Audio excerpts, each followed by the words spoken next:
Bienvenidos a la video reseña de Ganryu. Hoy nos sumergiremos en el mundo de este juego clásico de arcade que ha dejado su huella a lo largo del tiempo.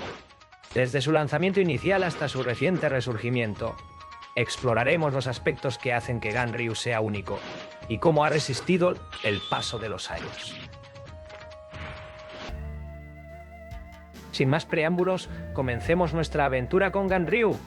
Visco fue una empresa que desarrolló juegos de arcade durante casi 20 años, pero su catálogo se basaba típicamente en otros productos más populares, como el adorable Captain Tomaday o el juego de lucha Breakers.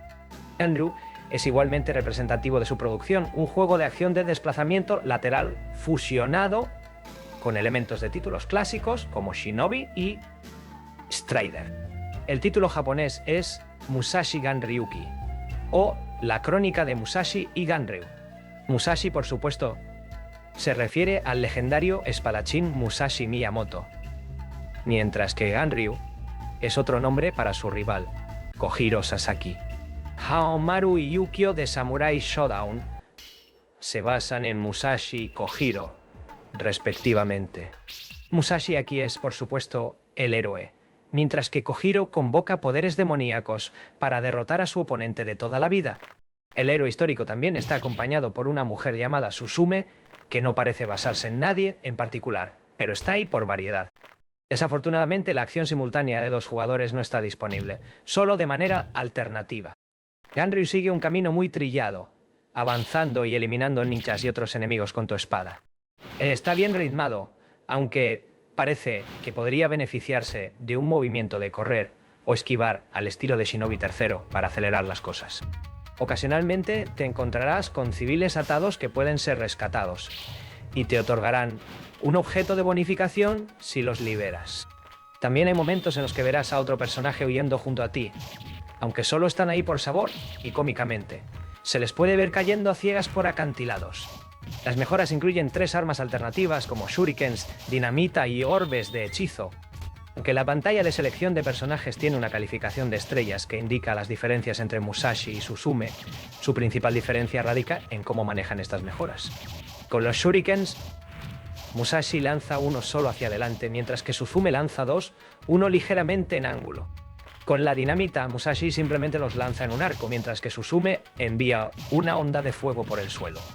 Los escenarios no son completamente lineales, ofreciendo numerosos pasajes laterales y ramas alternativas, dándote agencia en cómo deseas abordar el nivel.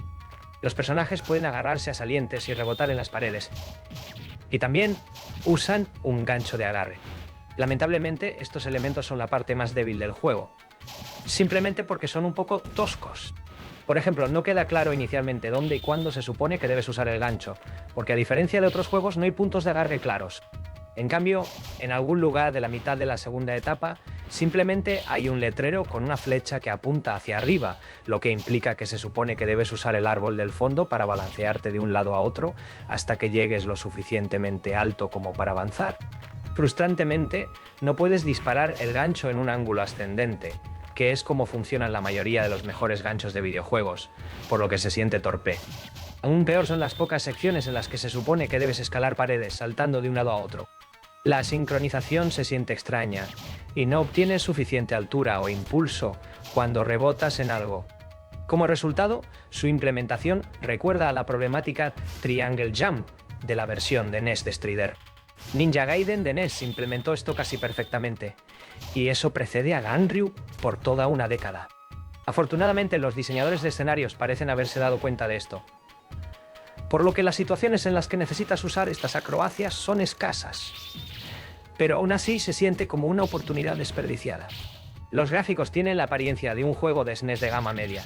No son realmente feos, pero tampoco destacan, y recuerdan a una versión aburrida de Shinrei Husatsushi Taromaru.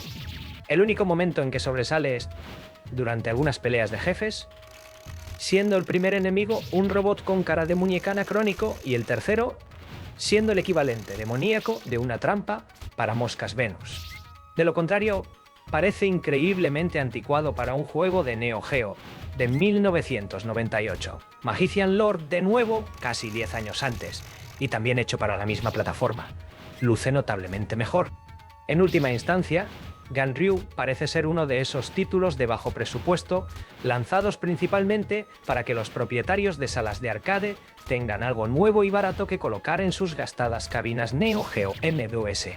Lo mejor que se puede decir al respecto es que es excepcionalmente normal, fuera de los elementos de plataformas torpes.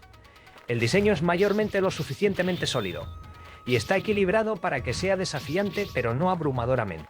Sus 5 etapas ofrecen una experiencia breve, especialmente considerando que la última es una extensión muy breve y luego la pelea final contra el jefe, pero también sabe cuándo terminar antes de agotar su bienvenida. Ganryu obviamente no causó mucha sensación en su lanzamiento inicial, aunque en el 2017 el editor francés Josprot adquirió las licencias de la biblioteca de Visco y lanzó una versión para la Sega Dreamcast. Es bastante básico, siendo un emulador de Neo Geo con una ROM, pero funciona bastante bien. Una mejora sustancial respecto a la versión anterior de Neo Geo para Dreamcast, Breakers. Es agradable tener un puerto adecuado, incluso si el juego en sí no es realmente digno de celebración. Y ahí lo tienen, amigos, nuestra inmersión en el intrigante mundo de Ganryu. Desde su estilo clásico de juego hasta sus momentos memorables, hemos desentrañado lo que hace que este juego sea especial. Ya sea que lo recuerden de los días de gloria de los arcades o lo estén descubriendo por primera vez, esperamos que hayan disfrutado de esta revisión. Agradecemos su tiempo y los invitamos a seguir explorando el fascinante universo de los videojuegos con nosotros. Hasta la próxima, que la diversión continúe.